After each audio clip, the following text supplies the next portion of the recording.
Yo, what is going on, everyone? My name is Nico with the Notorious Fantasy. In today's video, we are doing a 12-team half PPR mock draft from the second overall spot on fantasypros.com. In this video, I'm going to go over every single one of my picks and my thought process behind making each and every single selection, as well as my thought process of the draft that is going on around us. Now, we are doing this draft on Fantasy Pros Draft Wizard, so we are going to be drafting up against the computer today. We are, though, going to be drafting differently than in the normal drafts. We're going to go ahead and select ESPN's pre-draft ranking. So it's like we'd be drafting on ESPN, except we're going to be drafting against the computer. This will give the draft a whole different feel, and we can see what the difference is between doing a bunch of composite ADP versus ESPN, Yahoo, or NFL. So like I said, 12-team half PPR mock draft from the second overall spot. The roster construction is 1 quarterback, 2 running backs, 2 wideouts, a tight end, flex, kicker, defense, and 6 bench spots. Now, if you guys do at any point end up enjoying this video, please make sure to click that subscribe button down below. It's free, and I put out content every single day to help you guys win that 2020 Fantasy Football Championship. While you're down there, check out the draft guide as well, patreon.com/notoriousfantasy, $7.50 for all of August. Let's get right into it. 12-team half PPR mock draft from the second overall spot on Fantasy Pros Draft Wizard. The draft will be much different this time, though, because we're drafting up against ESPN's pre-draft ranking, so we might see some crazy stuff happen, but hey, that is what's going to happen in your guys' leagues. Most leagues are not completely vanilla. You go into the draft and some crazy shit ends up happening, so hopefully we can simulate that today in today's mock draft. So first pick of the draft was Mr. Run CMC, Christian McCaffrey of the Carolina Panthers. To me, he is the #1 overall draft pick that I want. You could argue that the #2 guy, Saquon Barkley, could be running back 1 as well, so I won't go ahead and get into some type of argument for it, but personally, if I was at the 101, I would pick Christian McCaffrey. So now at the 102, we are going to snag Saquon Barkley. This is a very easy pick. The guy got hurt last year, still performed as a top 12 running back. If he doesn't get hurt, he's probably a top 5 running back, if not the #1 running back in fantasy football. Saquon Barkley is a beast, can do it through the ground as well as in the receiving game, and I think Saquon Barkley is a very good overall back and very good for fantasy football, especially since this Giants team has improved decently in the offseason. The one big draw of, or the biggest takeaway of drafting and the second pick of the draft is waiting until your second round draft pick. It takes forever, and I personally prefer to draft in the back half of the first round due to the fact that I like to get those 2 stud running backs back-to-back Michael Jordan 96-97, whereas it doesn't really guaranteed to happen if you're drafting at the 2 spot because the running backs typically fall off around the 3rd round here, and we are at the end of the 2nd round, so it's entirely possible that the running backs that we are going to be picking from are not super hot fire. After we went with Saquon Barkley, Ezekiel Elliott came off the board, followed by Alvin Kamara, Michael Thomas, Devontae Adams, Derrick Henry, Dalvin Cook, CEH, DeAndre Hopkins, Nick Chubb, Miles Sanders, Aaron Jones, Joe Mixon, Julio Jones, Tyreek Hill, Travis Kelce, Josh Jacobs, Chris Godwin, Mike Evans, Kenyon Drake, and then Austin Eckler. So I don't know what the fuck is up with the ADP of all these websites where DeAndre Hopkins is coming off the board as the 3rd wide receiver. Sure, last year that made a lot of sense. He was arguably the #1 wide receiver in most fantasy drafts. But now with such a loaded top 4 at the running back position, I'm just not sure DeAndre Hopkins belongs up there in the 1st round. I much prefer Julio Jones and Tyreek Hill above him. Notice how 1 tight end, Travis Kelce, came in the 2nd round. I would not be surprised if George Kittle is picked right after our pick. Personally, I don't like picking a tight end in the 2nd round, but hey, if you want Kittle or Kelce, you're likely going to have to pull the trigger in the 2nd or 3rd round of your draft. Pat Mahomes and Lamar Jackson should be coming shortly after in just about every single league. I typically never see them really escape the 3rd round, neither the tight ends or the top 2 quarterbacks. So now it is our turn to go ahead and make our selection. Looking at the running back core, it has really fallen off of a cliff. That's why I don't prefer to draft at the 2 spot because I like to load up on those running backs, and you can easily do that if you're drafting in the back half or the middle of the 1st round. So looking at running backs, Todd Gurley, Chris Carson, Leonard Fournette, James Conner, Melvin Gordon, Le'Veon Bell. Not too many guys that are the super sexy picks. At wide receiver, Kenny Golladay, Allen Robinson, Juju Smith-Schuster, DJ Moore, Amari Cooper, Adam Thielen, Robert Woods, all guys that I believe have top 12 potential. Same thing goes with Calvin Ridley. Now, I know you might be thinking, Nick, you can pick George Kittle here, and if you wanted to, I'd be perfectly okay with you doing it, but the reason behind not drafting a tight end super early in a 12-team league is because the tight end position loses its value in a deeper kind of league. If you're in an 8-team league, a 10-team league, the positional advantage at tight end is much higher, since there's only really 4 or 5 guys that on a week-in, week-out basis are going to be inside of that top 5 at the tight end position, whereas you can stream a bunch of different tight ends that will probably have top 10 finishes on a week in, week out basis that you can just find off the waiver wire. That's why I prefer to just wait at the tight end position, especially since I have a lot of confidence in a later round tight end in every single draft who I found in the 8th, 9th, or 10th round is there pretty much every single time. So now it is our time to draft a wide receiver here. We're going to fade the running back for this pick, maybe in the 3rd round. If Leonard Fournette is still there, I will happily make that pick. Same thing maybe with Le'Veon Bell. But like I said, we are going to be going wide receiver here. So Kenny Golladay, Allen Robinson, DJ Moore would be your best choices here for me. But I prefer DJ Moore slightly above Kenny Golladay. But I mean, it's really just picking hairs here between Kenny Golladay and DJ Moore. I think both guys are going to be great here in this season. I have them back-to-back in my rankings, so you can really go either way here. DJ Moore in Carolina looks like they're going to be better under Teddy Bridgewater. Kenny Golladay looks like if Matthew Stafford is going to be able to play healthy, he could easily be a top 5 wide receiver. And if Stafford was to get hurt, he's still locked and loaded to be a top 12 guy, since he proved last season that he doesn't need Matt Stafford to be successful or to be just pretty good. And then if he wants to have, or if Stafford was to play, he would be uber successful. So here we're going to go with Kenny Bones of the Detroit Lions, and then wait 2 picks till our 3rd round selection. So through 2 rounds, we have 1 running back and 1 wide receiver. So looking at the board, after we went ahead and went with Kenny Bones, Kenny Golladay, DJ Moore came off the board, followed by Allen Robinson. So here we have the pick of the litter at the running back position. Not the running backs that I would prefer here, but hey, it's the 3rd round. You got to get what, or you got to pick what is given to you. So looking at the running back still available, which is the position I'm going to be going with here, I just feel like if I don't leave the 3rd round with a running back, the running backs in the 4th and 5th round just become increasingly more risky. So it's time to go running back. And to me, I'm going to go ahead here and select running back Leonard Fournette of the Jacksonville Jaguars. If you guys want to check out my top 15 or 16 running backs, you can check out yesterday's video and today's early morning video. I talk about the running backs 13 through 16 in today's earlier video, and Leonard Fournette is inside of those rankings. I think Leonard Fournette is going to have a worse season than last season, strictly because Leonard Fournette last year had 100 fucking targets. I just expect that to go down with the addition of Chris Thompson to the Jaguars offense, who was a guy that was sucking up a lot of the pass catching work in Washington when he was there in the past. So I think Leonard Fournette is still going to be good. He's still going to be giving a lot of touches. The only worry is obviously his targets to go down from 100. I don't think it goes drastically down. It's not like he's going to just catch or not even catch 20 passes, because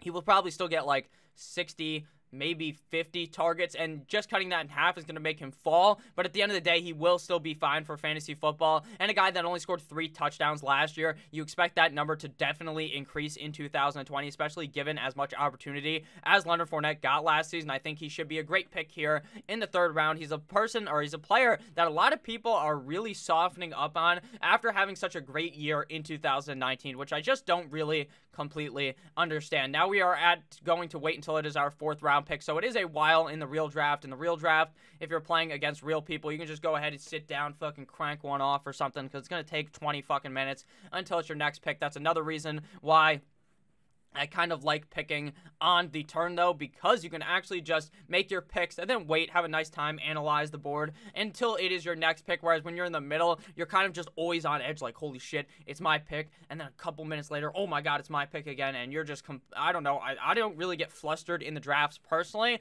but it is annoying because you have to be locked. You got to just snort some fucking Adderall off of a stripper's ass before you do that draft when you're stuck in the middle, because you got to be laser focused in there. Shout out to Buzz Lightyear. So now it is our pick yet again. So after we went with Leonard Fournette, Adam Thielen came out the board, followed by Juju Smith-Schuster, George Kittle, Amari Cooper, Patrick Mahomes, Chris Carson, Lamar Jackson, Todd Gurley, Mark Andrews, David Johnson, Cortland Sutton, James Conner, Le'Veon Bell, Melvin Gordon, A.J. Brown, Odell Beckham Jr., Devin Singletary, DeAndre Swift, Calvin Ridley, and Tyler Lockett. Now, guys, we are going to have to turn this draft into fucking reverse, because I need someone to help me understand what the fuck just happened. Someone drafted DeAndre Swift in the 4th round, a team that runs the ball 40% of the time, a team that already has Kerryon Johnson in a running back by committee. Why are you drafting him over the other running backs still available? The 4th round is far too high for DeAndre Swift. Jonathan Taylor is the best rookie running back still available on the board, and it's not even close. He has potential to be better than CEH if he is given the ball multiple times, or if he becomes that workhorse kind of back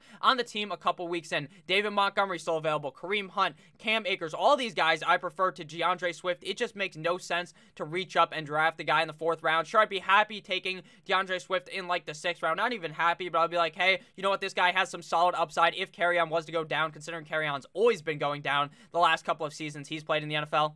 I'd rather let Hulk Hogan kick me square in the nuts than draft DeAndre Swift in the 4th round. I just don't think the value is there at all. There were some other picks that I disliked in those couple of picks. I don't like Devin Singletary as well. I think that Zach Moss just hurts him. And the fact that Josh Allen is already going to vulture some touchdowns, Devin Singletary is likely just not worthy of a pick in the 4th round. Some picks that I actually liked out of that group was Calvin Ridley a lot in the 4th round. Definitely has some top 12 potential. Another pick that I liked a lot was Adam Thielen in the 3rd round. Definitely a guy that is going to likely finish inside of the top 12. Interesting to note that Pat Mahomes and Lamar Jackson fell into the 3rd round. Typically, you see those guys go in the back half of the 2nd round or early in the 1st round. They fell to the middle and late 3rd round. So very good value, obviously, there if you wanted to draft him. Typically, I'm not going to pull the trigger or be happy enough to pull the trigger on Pat Mahomes or Lamar Jackson in the 4th round. Mark Andrews also went in the 3rd round, whereas typically you see him go about a round later than both Travis Kelce and George Kittle. So now we're going to look at the board and try to figure out what I have to do at this pick, considering there's one guy in between my next pick. So if I want to go ahead and go with the wide receiver here, do I think that this guy will go running back? Do I think he will go wide receiver? Now, he has Christian McCaffrey, DJ Moore, and Allen Robinson. So it's very likely here that at least one of these 2 picks are a running back, since running back is the premium position in fantasy football because it is the hardest position to find on a weekly basis off of the waiver wire, whereas you could probably find a guy that you can slot in your wide receiver 2 or flex every single week. Not probably. It is guaranteed that you can find one of those pretty much every single week off of the waiver wire.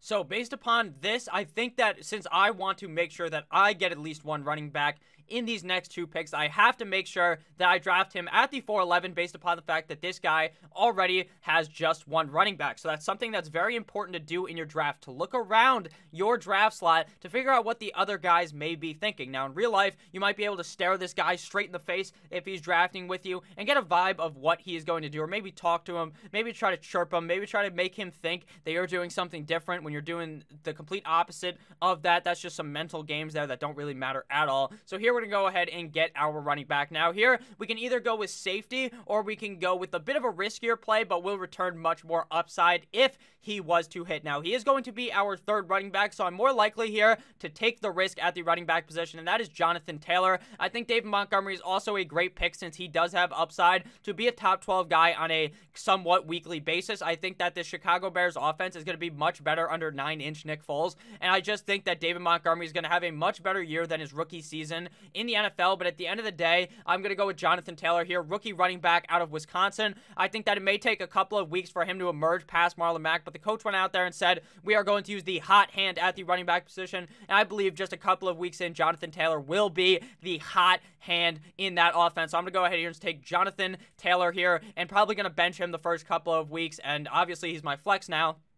So just take him out of the flex, put someone else in, and then a couple of weeks in, I'm going to be able to put him in as my running back 2 or my flex on a weekly basis since this offensive line is so dangerous in Indianapolis. I think that Jonathan Taylor could really have an excellent year behind an amazing O-line, the #1 ranked offensive line via Pro Football Focus. After we went with Jonathan Taylor, we could see that David Montgomery as well as Bobby Trees came off the board. Robert Woods in the 5th round. Robert Woods is a guy that I could really see finishing ahead of Cooper Kupp, but now I think that Cooper Kupp is starting to go ahead of him in most drafts, so I think that that value is not as much strong anymore since Cooper Kupp is still available and would be our best wide receiver to pick. I'm just saying I think that Robert Woods is getting inflated a lot. And I think that it's definitely worthy of being inflated considering he was really the guy balling out deep down the stretch last season with the 2 tight end stretch, or 2 tight end sets, whereas Cooper Kupp was the guy struggling. So now it is our turn to pick either a running back or wide receiver. We have 3 running backs and 1 wide receiver through the first 5 rounds of the draft. Sadly, Mark Andrews is not still available. Otherwise, here would have been a locked and loaded tight end pick. So now we can either go running back or wide receiver. But here, I think we're going to fill out our wide receiver 2 spot and go with wide receiver Cooper Kupp here of the LA Rams. Now, I did speak about the fact that he did end up struggling deep down the stretch, wasn't playing as well, but he still was playing pretty good for fantasy football, and Cooper Kupp's not a dumbass. He's going to be able to figure it out and be able to finish as a top 12 guy, considering Jared Goff loves to throw the ball to the slot, and that is Cooper Kupp's main position there on that offense, being the slot wide receiver, and I think that Cooper Kupp is an excellent wide receiver who has a shit ton of touchdown upside, considering he scored a zillion touchdowns last season. I think he could definitely do that again in 2020, and this Rams offense that looks to be much better in 2020 with the 2 tight end set that, considering the fact is the reason why Sean McVay decided to take this offense from being a team that just uses one tight end to primarily using two tight ends is because the offensive line was absolute dog shit. The offensive line was splitting like the Red Sea for Moses, and Jared Goff was getting plowed 6 feet under, and he had to be the Undertaker rising from under there and trying to get back into these games because the offensive line was just folding. And now he is not going to have to be doing that since the other tight end is going to be out there blocking, trying to save his ass. So I'm going to go with Cooper Kupp here, wide receiver of the LA Rams. I would not argue drafting Terry McLaurin over him, though, since I think Terry McLaurin is going to have a great season as well in his sophomore season in the NFL. He's obviously going to go before we can make our 6th pick, so we don't really have to go super in-depth on him. After we went ahead and selected Jonathan Taylor and Cooper Kupp at our turn picks, T.Y. Hilton came off the board, followed by Terry McLaurin. Like I said, he was probably going to come off the board. A guy with a whole lot of upside in the 5th round with top 12 potential due to the fact that the Washington football team is going to look better in 2020 under Coach Riverboat Ron, as well as Dwayne Haskins improving in the offseason to make him a better quarterback, which will obviously make Terry McLaurin a better wide receiver if the balls being thrown to him are much better. After Terry McLaurin, we see Keenan Allen followed by Zach Ertz, Stephon Diggs, DK Metcalf, Jarvis Landry, Ronaldo Jones, DJ Chark, Devontae Parker, Darren Waller, Dak Prescott, Deshaun Watson, Cam Akers, Mark Ingram, Raheem Mostert, Kareem Hunt, Kerryon Johnson, Kyler Murray, and Russell Wilson. I guess team not my cup of tea is a Detroit Lions fan. Even though it's a computer, it has that Detroit Lions bias because they drafted DeAndre Swift and Kerryon Johnson. They're only 2 running backs. You can't even start at the same time because they're on the exact same fucking team. That makes about 0 sense. Kerryon Johnson's like a 9th round pick, and he reached 3 rounds for a guy when he could have gotten James White, Jordan Howard, could have gotten Matt Breida, all guys that likely will have starting snaps on that offense, so it doesn't really make all that much sense. Notice how a lot of running backs go off the board in the first 3 rounds, and then the next 4, 5, and 6 rounds are heavily dominated by the wide receiver position, and then again in the 6th round towards the end, it starts to become a more running back heavy type of draft. Also, the quarterbacks start to come off the board. Once one guy finally selects the 3rd quarterback off the board, which was Dak Prescott in this case, then a bunch of other quarterbacks will likely go off the board, creating a quarterback run. You guys want to make sure that you avoid the runs. You don't want to have diarrhea all over your draft.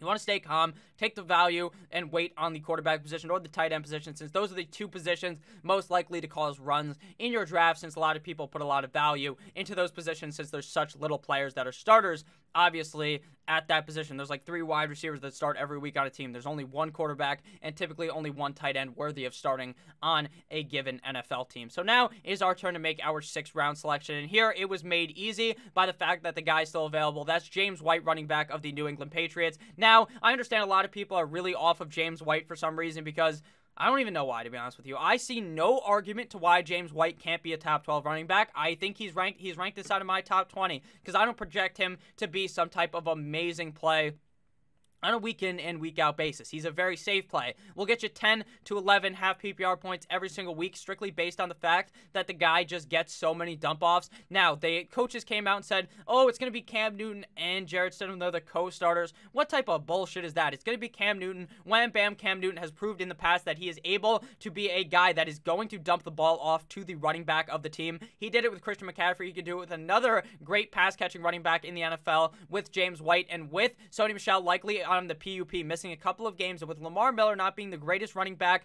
ever, James White could be getting a lot of rushes inside of the tackles and even further increasing his fantasy value in 2020. So to me, James White is the locked and loaded easy pick here in the 6th round to be my flex until Jonnu God-Taylor becomes the starting running back a couple of weeks in Indianapolis. After we went ahead and got James White, Mr. Evan Ingram, Easy E, came off the board, followed by Tom Brady. Now, they're telling me that that's a slight reach, but I don't give a damn because when you want to get your player, you can reach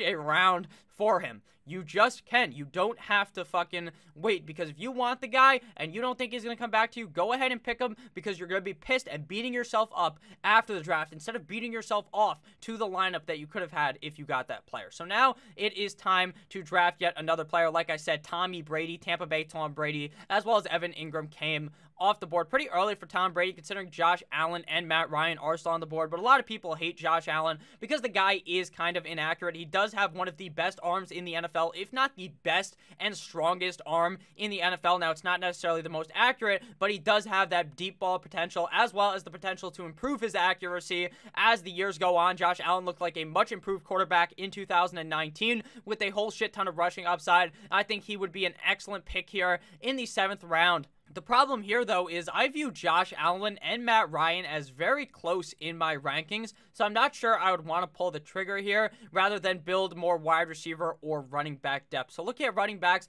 Jordan Howard is still available, followed by J.K. Dobbins, Matt Breida, Phillip Lindsay also available, so the running back core is really falling off in the draft. At wide receiver, A.J. Green's available, but A.J. Green ended up getting hurt today. Wow, who would have fucking guessed it? I've been preaching for weeks that A.J. Green, months, since the end of last season. I've been making videos pretty much every single day for like the last 4 or 5 months at this point, and I was preaching that AJ Green sucks absolute donkey cock, and he does, because the guy just gets hurt every single year. And then guess what, guys? To no surprise from me, the guy gets hurt again. Now, I don't cheer for injuries, I don't root for injuries. I actually hope AJ Green comes back healthy and plays the best he's ever played in his NFL career, but personally, I just knew it was going to happen, and it did. I much preferred his teammate Tyler, Boyd of the Cincinnati Bengals anyway, since I thought that AJ Green did have that injury potential, just like he did. He got hurt. Now, the reports are always going to come back soon, so I wouldn't worry too much, but that was the same nonsense we heard last year. Oh, he'll be back by week 1, then he's gone. He'll be back by week 8, not there. He'll be back by week 10, and then the guy just never fucking showed up. So now I'm going to go ahead here and potentially draft Tyler Boyd here in the 7th round. I really like to wait on the quarterback position, so I don't really see a need to go ahead here and draft Josh Allen, even though I feel the value is pretty strong. But I want to go ahead here and lock up my wide receiver 3, a guy I could also play in the flex instead of Jonathan Taylor, and that is Tyler Boyd of the Cincinnati Bengals.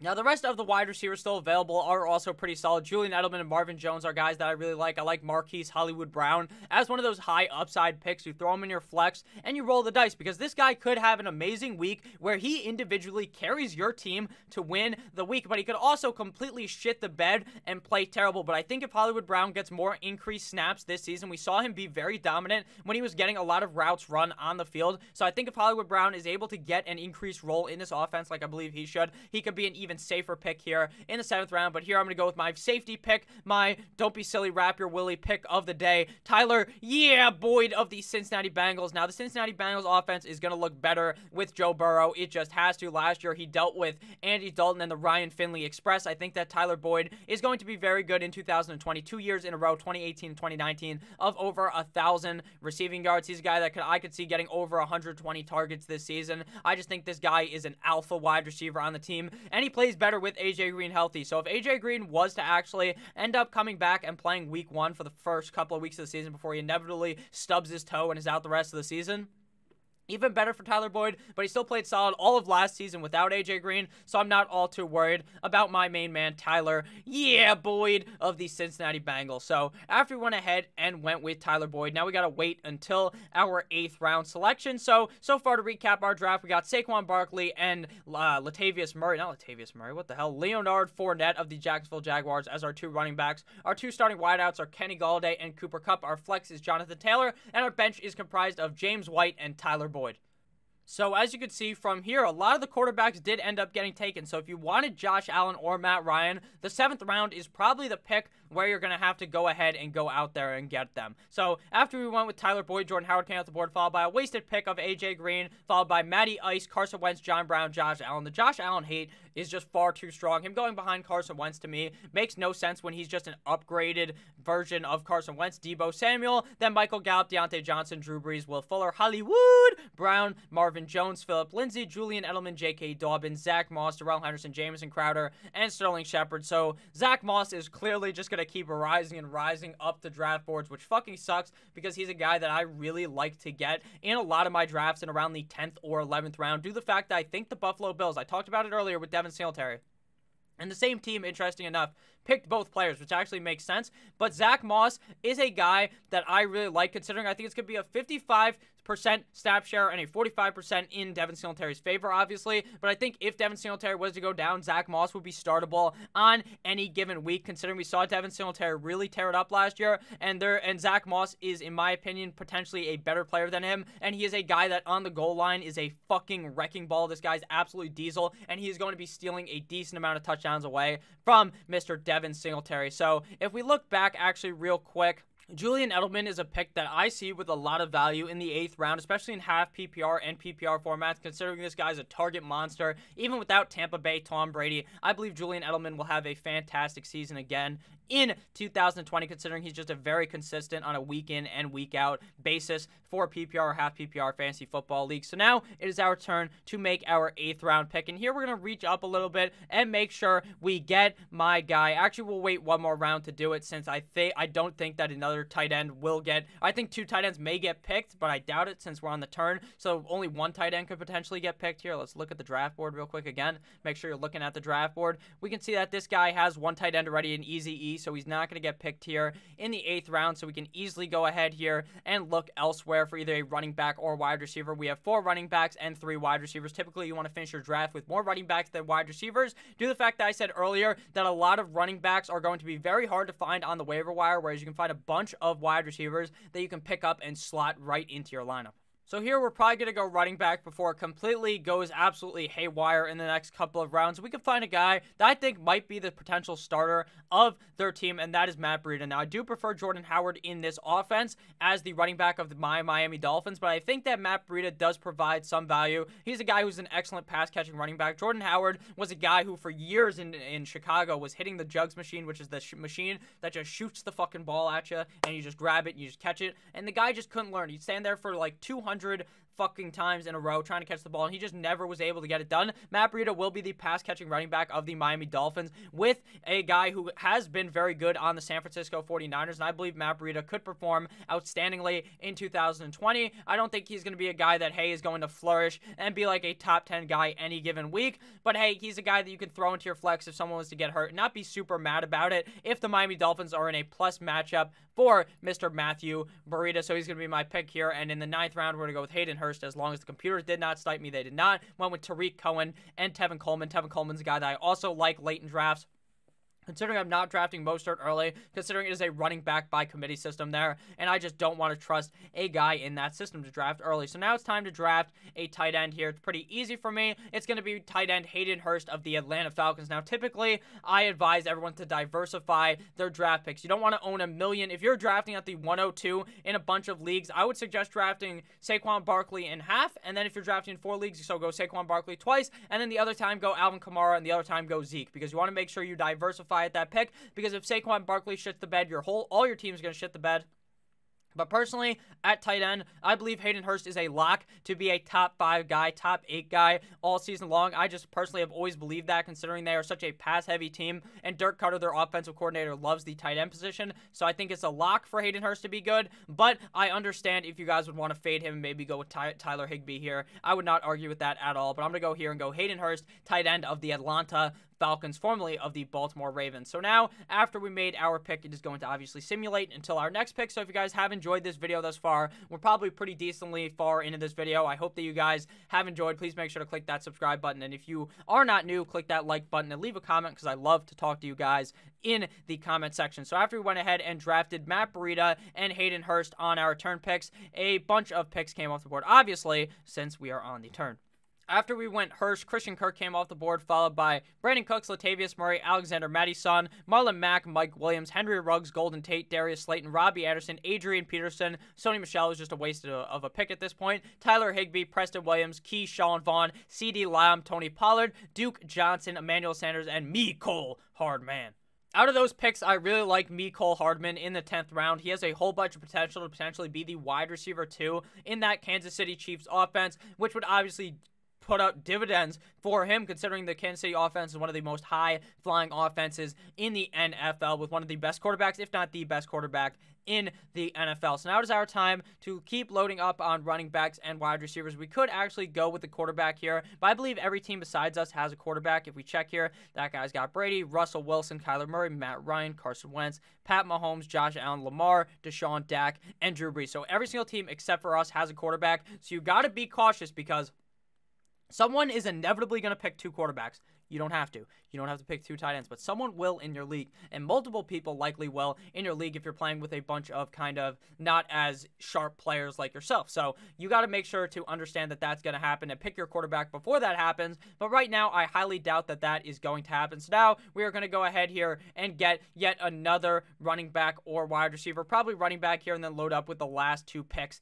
at the wide receiver position, since I think the running backs really fall off after this player, and that is Antonio Gibson of the Washington Washington football team. Now, I don't think that Antonio Gibson will start the year off on fire. I think it will take a while for him to emerge as that guy.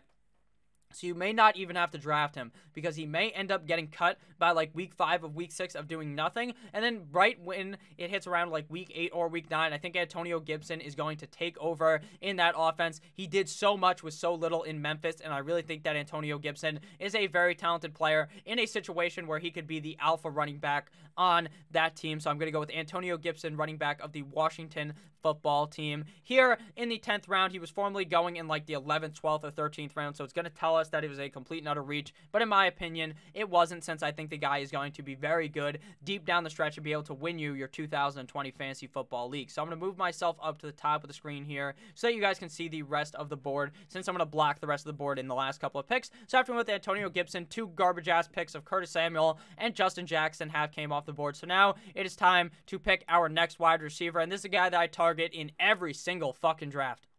Interesting enough, we have not seen a single player the computer make a dumbass pick of drafting a defense early in the draft, which is very interesting considering normally some idiot draft a defense way too early in comparison to where they should be going. So now we are going to go ahead here and draft probably not a defense because we wait till the last 2 rounds. We're going to go ahead here and draft 2 more wide receivers here with these last picks, or a quarterback with one of them. But here we're going to go wide receiver first and get Anthony Miller of the Chicago Bears. You could go ahead and pick any of these other guys. Reagor, Judy, and Jefferson, all rookie wide receivers with a bunch of upside. N'Keal Harry, sophomore NFL wide receiver with a lot of potential. But I think Anthony Miller in his 3rd year in the NFL is going to emerge and play much better with Kiss and Titties Trubisky out and 9-inch Nick Foles in. I just think that he is going to have an excel past last season, considering he played pretty well last season and was a guy you could start in your flex a bunch of weeks. I just think he's going to look much better with Nick Foles under center. So now it's time to go ahead and look at the draft board. After we went with Anthony Miller, Jerry Jeudy came off the board, followed by N'Keal Harry, Brashad Perriman, Justin Jefferson, Hunter Henry, Jalen Reagor, Rob Gronkowski, Boston Scott, Niners defense. So someone did eventually pick a defense, but it was late enough to where I'm not going to yell at them.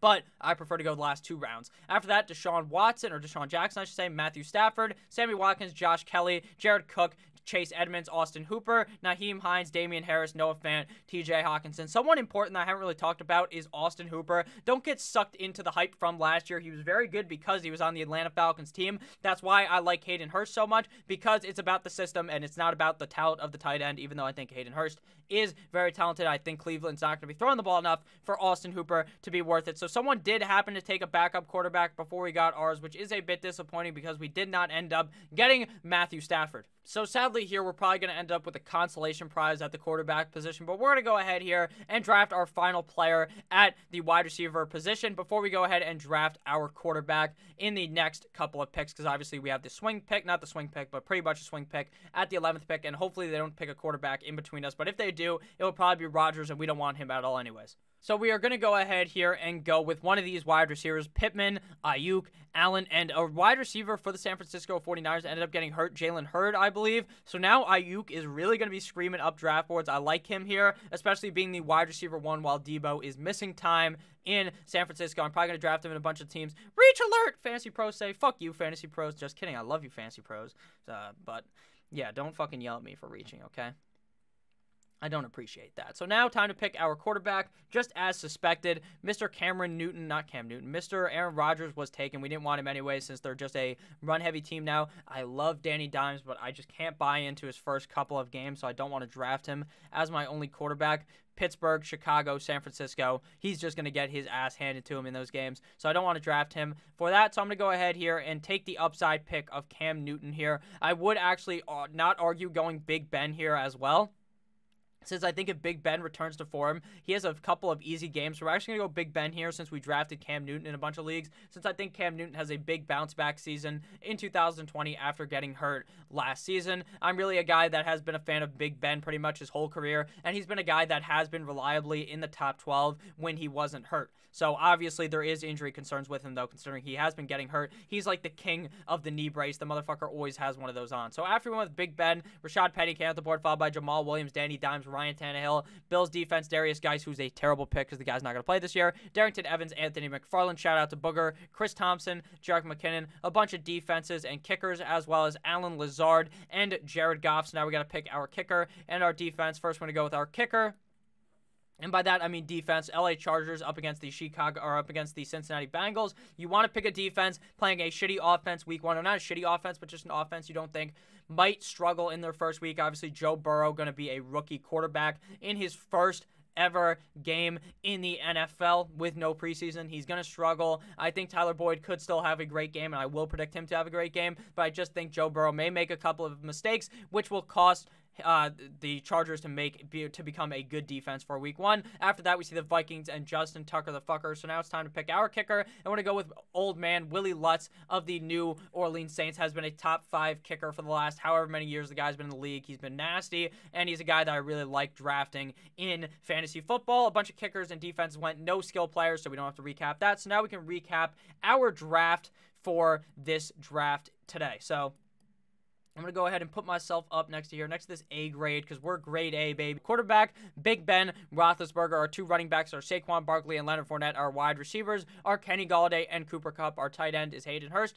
Our flex is Jonathan Taylor. Kicker and defense are the Chargers and Will Lutz. Our bench is comprised of James White, Tyler Boyd, Matt Breida, Antonio Gibson, Anthony Miller, and Brandon Ayuk. So thank you guys all for watching this video. Even Fantasy Pros appreciated us, gave us an A. Very nice from Fantasy Pros. So I love each and every single one of you guys. I'll see you guys tomorrow. Please make sure to check out the Patreon and check out the draft guide, which is also on the Patreon. Click that fucking subscribe button. Click on one of the videos around me. Have a great rest of your guys' day. I'll see you motherfuckers tomorrow with yet 2 more heaters.